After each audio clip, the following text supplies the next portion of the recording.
I would like to talk about Stanislavski's communion technique. Do you sometimes feel disconnected as an actor? In this video, I will explain the concept of Konstantin Stanislavski's communion, helping you understand it and build it into your acting craft. In the landscape of modern acting, very few ideas are as universally transformative as Konstantin Stanislavski's concept of communion. While much of his system is popularly associated with psychological realism, communion sits at the heart of what really makes the work come to life. Communion is the invisible thread that connects one actor to another, to their environment, and to the audience. Communion is the energetic exchange that transcends the lines on the page.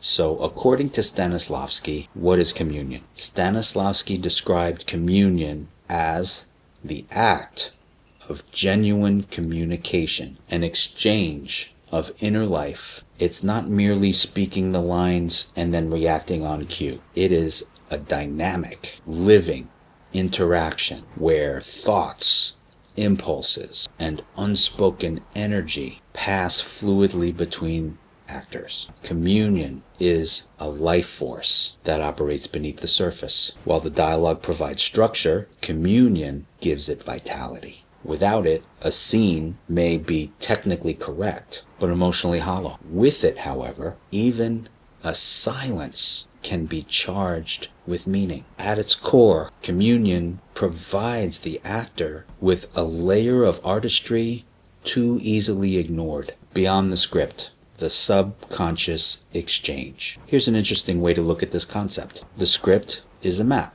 not the territory. It is an outline for intentions, conflicts, and events. But it is the actor's job to fill in the life and create the moment-to-moment shifts that occur between human beings. Communion is the doorway into that territory. When actors are in communion, they listen with their entire being, not just with their ears. Their reactions are influenced by what they actually receive in the moment, not what they planned. And emotional responses arise organically, often surprising even the actor. This is where the subconscious really becomes part of the equation. Rather than pushing for emotions or predetermined reactions, the actor allows the energy from their scene partners to trigger authentic inner life. The result is a three-dimensional performance that doesn't just feel spontaneous, it is spontaneous, even within a tightly rehearsed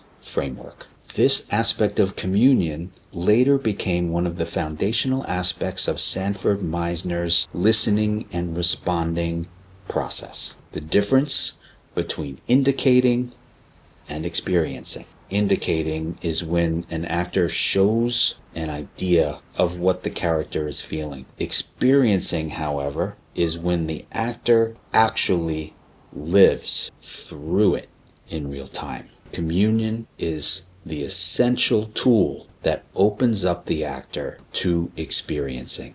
Without it, actors tend to fall into patterns, such as line readings, waiting for their cues, and mechanically repeating emotional beats. With communion, these patterns dissolve. The actor is no longer talking at their partner, but is instead engaged in communion with them. Each moment becomes a discovery rather than a repetition. Prioritizing truth over indicating seems like an obvious choice, but the reality is, incorporating communion is a discipline that must be consistently practiced because it's very easy for the actor to grab onto old habits for the sake of efficiency. Here are some obstacles to true communion. In order to maintain communion, it is extremely helpful for the actor to be aware of several common barriers that can disrupt it. Number one, self-consciousness. When the actor focuses on how things appear whether or not they're doing it right, or if they're concerned about being judged, they immediately disconnect. Number 2, unhealthy rehearsal habits. Rehearsal is absolutely necessary, but rigidly locking in line readings or planning reactions can stifle spontaneity. Number 3, anticipating.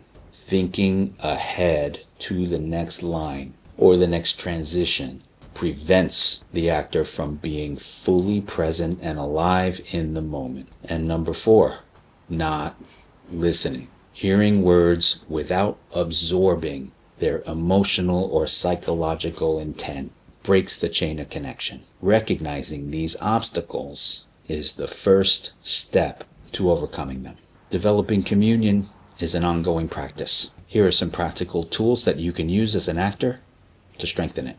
Active listening exercises. When you're working with a scene partner, focus entirely on your partner's words, their tone, and their physical presence. Don't rush to an idea of what you think your character's response should be. Instead, only respond after fully absorbing what your scene partner has given you. The goal is to stay in the unknown and discover what you want to do. This will help eliminate any pre-planned reactions. Practice eye contact and emotional availability. Sustained, intentional eye contact with your scene partner can immediately open the door to connection. It anchors your attention and fosters a sense of immediacy as well as vulnerability. Trust your impulses. Allow yourself to respond to your impulses as they arise, even if they differ slightly from your rehearsed decisions. This keeps the performance fresh, spontaneous, and alive. Meisner repetition exercises. Repetition exercises can sharpen your responsiveness and your listening and help you stay grounded in the moment. And lastly, emotional awareness. Communion is not just limited to your scene partner. Engage with the space, objects, and the atmosphere as if they are all active participants in the scene.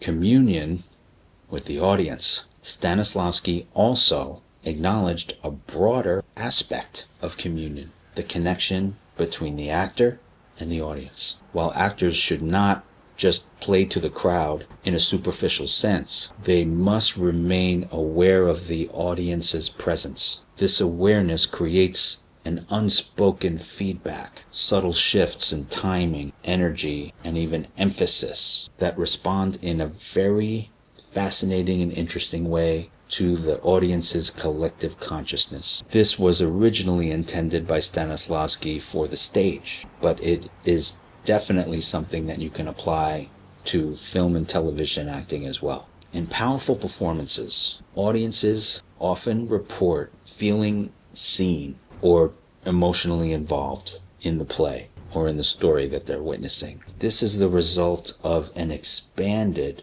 communion where the actor's inner life reaches beyond the stage. And this is true for film and television as well. If you've ever been in a movie theater or even at home watching something and the actor drops into something deep and profound, there's something that comes off of the screen and hits you in your body. Arthur Miller once described the opening night of his classic American play, Death of a Salesman, on Broadway. He recalled seeing grown men in full business suits openly weeping in the hallways of the theater during intermission. This is a great example of the profound human exchange that can happen between the actor and the audience. Why communion is valuable today. Stanislavski conducted his experiments decades before the boom of film and television. Now, in the era of high-definition cameras and intimate close-ups, the demand for authenticity has never been greater. The slightest hint of artificiality is magnified on camera. Throughout the evolution of modern cinema, audiences have been increasingly drawn to work that feels real. Communion truly provides a solution for the actor, helping to make that realism possible.